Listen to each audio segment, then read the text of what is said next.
संघर्ष fast news सदैव आपल्या सेवेत। आमचे मित्र योगेश आग्राने यांच्या मार्फत आज हा जो कार्यक्रम आयोजित केलेला आहे या कार्यक्रमासाठी उपस्थित आमचे नेते माननीय बळराम जाधव, निवृत्ती भुसेकर, नीता कांबळे मॅडम, आपण सगळे शहापूरचे माझे अतिशय घरातले मेंबर असं मी समजतो।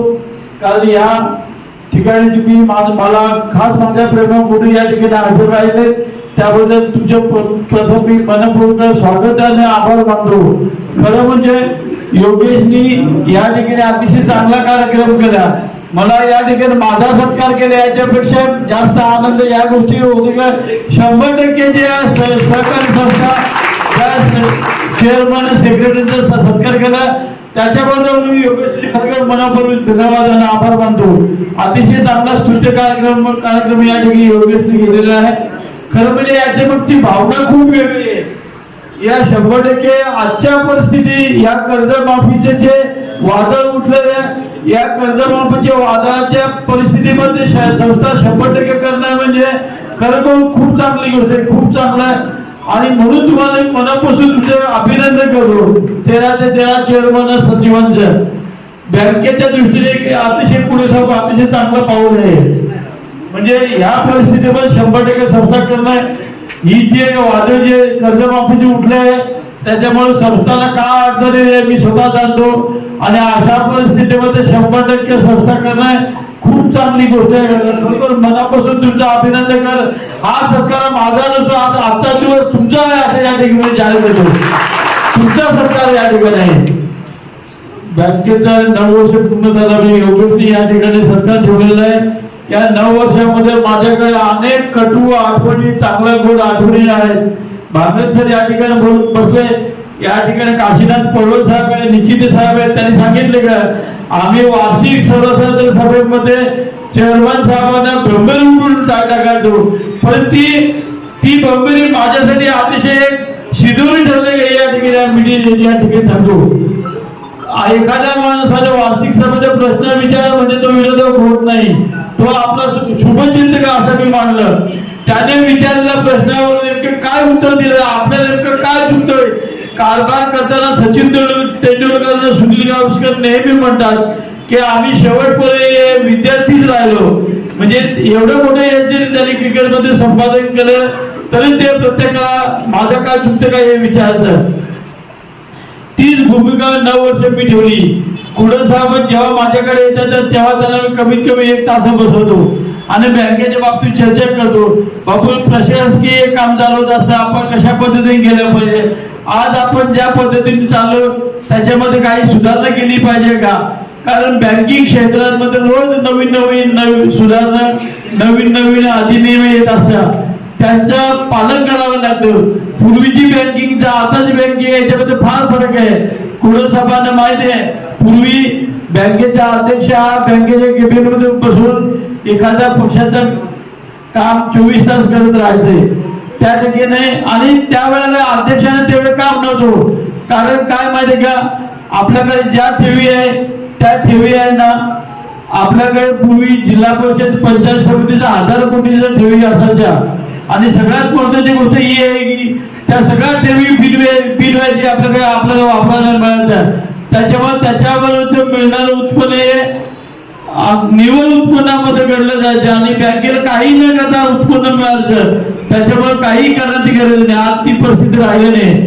आज प्रत्येक संस्था जी जिल्हा परिषद असेल पंचायत समिती असेल प्रत्येक मिटिंगला आमच्याकडे तुम्ही किती टक्के आम्हाला वाढवलं तर आमच्या ठेवी ठेवलेल्या आमच्या ठेवी काढतो, अशी आव्हानात्मक परिस्थिती आहे। आज आपल्याकडे बँकेच्या 11,000 कोटीच्या ठेवी होईल आणि या चालू आर्थिक वर्षात पुढे सभा 1100 कोटींनी ठेवी वाढल्यात आणि या 11,000 कोटीच्या ठेवीचं बंडल घेऊन चालणं त्याच्यावरचं व्याज देणं, त्याच्यामुळे आज तुम्ही करा या म्हणा, जर तुम्ही काम केलं ना तुमची बँक चालणार नाही। तर पूर्वीची बँकिंगचा आता बँकिंग याच्यामध्ये खूप मोठा फरक आहे।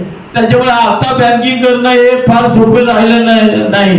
रोज नवीन सुधारणा येतात आणि त्या सुधारणा करण्यासाठी त्याच्यामध्ये जेव्हा आपल्याला इम्प्लिमेंटेशन करायचं लागते त्यावेळेला डेटा सेंटरमध्ये लाखो रुपयाचा खर्च येतो।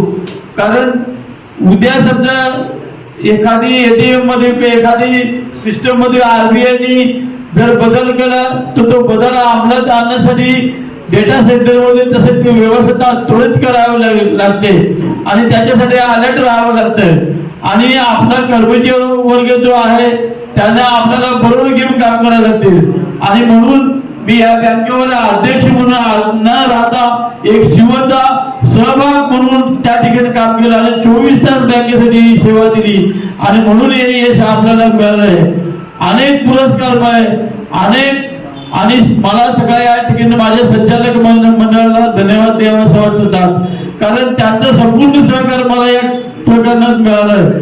सरळ प्रकरणामध्ये खरं म्हणजे संस्था सक्षमीकरण करण्यासाठी कुडसाहेबी सचिवांचा पगार बँकेमार्फत करण्याचा ऐतिहासिक निर्णय मी घेतला संचालक मंडळाच्या माध्यमातून. त्याच्यामुळे आपल्या संस्थेच्या सचिवांचा भार कमी झाला, संस्था आपल्या सक्षम झाल्या. त्याचप्रमाणे भागवत सरांनी या ठिकाणी सांगितले का इस्रायलच्या दौऱ्यावर जाणारी आपली देशातली पहिली जिल्हा मध्यवर्ती कारभार की ज्यांनी शेतकऱ्यांना इस्रायल नेले. खरं म्हणजे शेतकऱ्यांनी आज आव्हानात्मक परिस्थिती आहे. पारंपरिक शेतीवर राहण्यापेक्षा आपण शेती संस्थांना 40 कोटीपर्यंत कर्जाची सुविधा नाबार्डने मंजूर करून आणलेली आहे. म्हणजे केंद्र सरकारचे जे 101 उद्योग आहेत ते 101 उद्योगाच्या माध्यमातून या जिल्ह्यातला प्रत्येक तरुण हा उद्योग झाला पाहिजे अशा पद्धतीने काम झालं पाहिजे. त्यासाठी आम्ही प्रयत्न केले. या ठिकाणी कोणतरी आबा बोलले की सगळे काम होत नाही, शेवटी खर्च राहतात आणि खरोखर या ठिकाणी मला खर्च राहिलेले आहे. 9 वर्षात जरी चांगलं काम केलंय तरी तुमच्या समोर प्रामाणिकपणे कबूल करतो की दूध महासंघाचं स्वप्न माझ्याकडनं साकार होऊ शकलं नाही. त्याचं कारण असं आहे की मध्यंतरी माझ्यावर काळानं झडप घातल्याने आजार पडला आणि माझी या ठिकाणी नानकेचा वगैरे बसलेत. आमची नेहमी चर्चा होते की दूध महासंघ कोणत्या परिस्थितीत झाला पाहिजे. परंतु प्रकृती साथ देत नसल्यामुळे मध्यंतरीच्या काळामध्ये मला त्याच्यासाठी थोडं माघार घ्यावं लागले कारण त्याच्यामध्ये पुढे अडचण काय झाली माहिती का बँकेमार्फत चालू कशा करायचा हा मुद्दा सगळ्या महत्वाचा झाला. बँकेच्या मार्फत दूध संघ स्थापन करण्याचे जी किचकट प्रक्रियेचे कायद्याच्या चौकटीत बसवायचे आहे त्याच्यासाठी विसरू लागणार अन्यथा एवढा केव्हा न होऊ गेला असेल कारण बँकेच्या वायलामध्ये तशी सुधारणा करावं लागेल आणि नाबार्ड आणि सरकार खात्याच्या अधिकाऱ्यांशी माझी चर्चा झाली, वरिष्ठ पातळीवर चर्चा झाली. आपण तुम्हाला एक शब्दात होते की दूध महासंघाच्या बाबतीत आपण बरेच पुढे गेले तरी पोहोचलं नसेल तिथपर्यंत तरी आपण प्रयत्नामध्ये बरेच पुढे गेले आणि याच्या पुढच्या काळात मी संचालक जरी नसलो बँकेचं सूत्र निश्चित आपल्या हातात राहणार आणि बँक ऑफिस म्हणून आपण या दूध सरकारसाठी 100% प्रयत्न करू आणि 100% वेळ देऊ अशी खात्री तुम्हाला देतो आणि हे राहिलेलं स्वप्न आम्ही या पुढच्या काळामध्ये पूर्ण करू. त्यासाठी तुमच्या सगळ्यांचं आपलं सहकार्य लागेल. खरं म्हणजे 9 वर्षामध्ये अतिशय चांगलं प्रेम तुम्ही लोकांनी मला दिलं आणि सगळ्यात जास्त प्रेम पुढे मला शहापूर तालुक्याला दिले. त्याच्यामुळे शहापूर तालुक्याचे मी विशेष आभार मानतो. आज पण शहापूर तालुका मला माझा घरचा तालुका वाटता. वसईमध्ये जेवढं मला प्रेम मिळालं नाही, मुरबाड मध्ये मिळालं, पालघर मध्ये नाही मिळालं तेवढं प्रेम मला या शहापूर तालुक्यामध्ये मिळालेलं आहे. या ठिकाणी बसलेला प्रत्येक माणूस माझा घरचा माणूस मला वाटतो. असंच प्रेम तुमच्या माझ्यावर सतत ठेवा. मी सदैव जरी बँकेवर नसले तरी तुमच्या जोडीला राहीन. कोणत्याही कामासाठी मला फोन केला मी तुमच्यासाठी 100% सदैव उपस्थित राहावी. या ठिकाणी पत्रकार मंडळांचे आभार मानतो की मला एक गोष्टीचा निश्चित आनंद आहे. गेल्या 9 वर्षाच्या माझ्या कारकिर्दीमध्ये पत्रकार मंडळीने सुद्धा मला खूप चांगलं सहकार्य केले. अतिशय चांगल्या पद्धतीने पत्रकारांनी या बँकेच्या उन्नतीसाठी सहकार्य केलं. ज्याच्या वेळेस त्यांना सांगितलं त्याच्या वेळेस त्यांनी आपल्याला सहकार्य केलं. म्हणून सर्व पत्रकार मंडळीचे मी मनपूर्ण आभार मानतो. आणि खरं म्हणजे या जिल्ह्याची बँक ही अजून खूप काय करावं असं वाटते. पुढे येणाऱ्या संचालक मंडळाला आम्ही त्याचं मार्गदर्शन करू पण ही बँक अशीच पुढे राहील यासाठी प्रयत्न करू. पुन्हा तुमच्या सगळ्यांच्या मनपूर्ण प्रेमाबद्दल आभार मानतो. थांबतो. जय जय महाराज.